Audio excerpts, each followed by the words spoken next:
Medallia Superbike race number 2. Clutches are out and we're going. A 20-lap affair scheduled for this one. And up the inside goes the number 1 plate.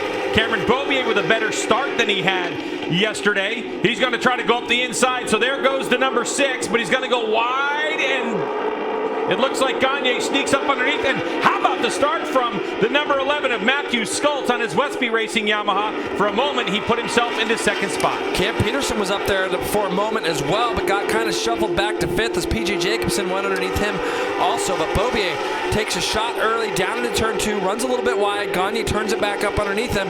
A lot better start from everybody than we saw yesterday. So now we're going to see how many of these guys can sustain the pressure and the pace that the 2 at the front are going to be running. Sun is shining, a lot of heat in the track, which is always good.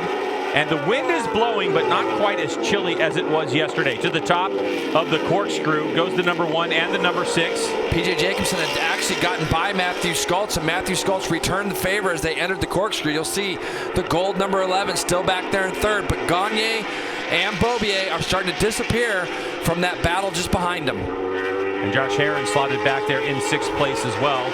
He's our 3rd rider in this championship battle with these 2.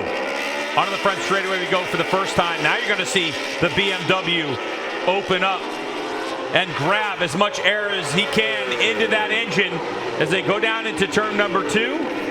And boy, that Yamaha looked like it came off the corner really well, Jason. It did, but he's going to run wide this time. Beaubier is kind of trying to sneak up on the inside of Gagne to return that favor that we saw a little minute ago at the start. The national championship, and then he was off to Moto 2. Another good run here.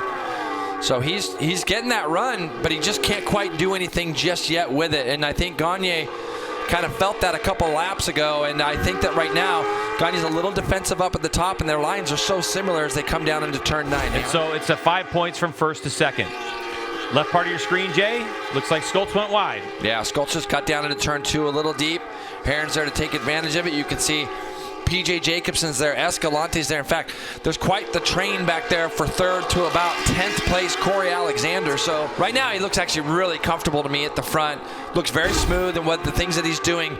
You get a look here at Escalante now going past Matthew Schultz on the front straightaway. So Escalante moves himself up into 4th, and he's going to continue on to chase Josh Herron. But Gagne looks super relaxed to me right now. It looks very comfortable entering these turns, and in the past we've seen that bike moving a lot underneath him. So after this race we start to get over the hump, and as Hannah talked about points early on, that's when really people are really going to start looking at points. Here's Schultz having an issue. Turn 2 again, so he gets it out there, and you see that Matthew Schultz has slid down the board there to 7th. So Peterson and Jacobsen were able to take advantage of that. Matthew's making it a little bit easy for those guys to get by him, as we've seen him run right in turn 2 a couple times. So to the left, here's that battle for 3rd. Escalante all over the back now of Josh Herron. So there is the Warhorse HSBK Racing Ducati Panigale V4R against the Vision Wheel M4X Star Suzuki of Richie Escalante and Jay. Herron's been on a great run. Here's a look at Fong on his Wrench Motorcycles R1. It's just on the exit at turn 6 there, Greg. So and the flip. Thing flips, of course, and that's a bummer. I think for Escalante, when we start looking at even the tire charts that we saw, he's on a different he's on a different front and a different rear tire. So Josh Herron set the fastest Sector 1 split time the last lap by, and his personal best time. So Herron just goes fastest lap of the race behind these 2 at a 23.4, and that's with 6 laps to go. But Richie Escalante did his personal best lap time at a 1:23.835 right behind Herron. All the while Cameron Peterson back in 5th place set the sector number 3 fastest time. So there he is, just going fastest lap of the race. Boy, man, he is really dug deep. 6 laps to go. He's seen those lap counts go down. He's kind of tested 3 or 4 different spots, and now it almost looks like he's getting not frantic, but he's starting to get a little bit like, I got to make something happen here. And here he goes up underneath turn 1. There's the pass for the lead. So Beaubier finally gets it done. Is Gagne going to fight back down to the bottom of the hill? No. Beaubier is very deep down there. Can he get it back in this double apex turn 2? He does. So now we're going to see what speed Cameron Beaubier has, as Josh Herron went by behind him 5 1:24.9 seconds and goes fastest lap again at a 1:23.382. You can see at the left part of your screen. So Herrin shredding this racetrack right now, but is it too little too late? Yeah, and we haven't been able to see Beaubier do this up the front straightaway the whole race, and it almost looked too easy. He had that pass done by the time they got to the top of turn 1, and he hadn't really been close enough to do that for the whole race.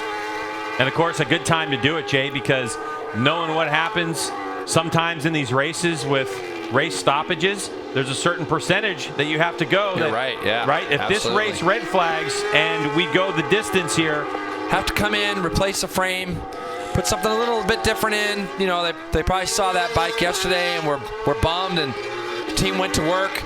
Is he going to get the white flag this time by? But it just shows how strong that Tyler's team is to be able to make their rider just as comfortable as he was on a frame that they thought might be superior to the one he's on. And, you know, talking to Cameron yesterday about that World Superbike frame that they got and were able to put in at the Ridge. A great report on roadracingworld.com they had about that frame, the one that he's not on. And talking to Cameron about it, he said, you know, there are some things, it's always a trade-off, Jason. Some things of the frame he's on now are better than the other frame, but it was mid-corner of the frame that he's not on, the World Superbike spec frame, that he likes so much. So he's able to ride around it and figure out how to go about as fast as you can go on this racetrack in our second Medallia Superbike race of the weekend, as after this, they get about a 2-hour break and they got to get after it again in Medallia Superbike race number 3. Our final lap as Cameron Beaubier on the Tytler Cycles BMW M1000RR goes through the corkscrew, down the hill towards Rainy Corner. He'll have turn 10 and 11 and onto the front straightaway. And for Jake Gagne, the number 1 plate, he did everything he can to control this pace at the front. He'll only lose 5 points to Beaubier, who should be second in the championship, tied with Josh Herrin. Here we go. Cameron Beaubier, in his home state of California, under the sunshine, takes the checkered flag and the win in Medallia Superbike race number 2. Gagne comes across the stripe, 2.4 seconds adrift. Josh Herrin in the books, Richie Escalante as well. So that'll be your 1, 2, 3, 4. Beaubier, Gagne, Herrin, Escalante. Cameron Peterson in 5th. Matthew Skoltz, Brandon Posh, and Corey Alexander.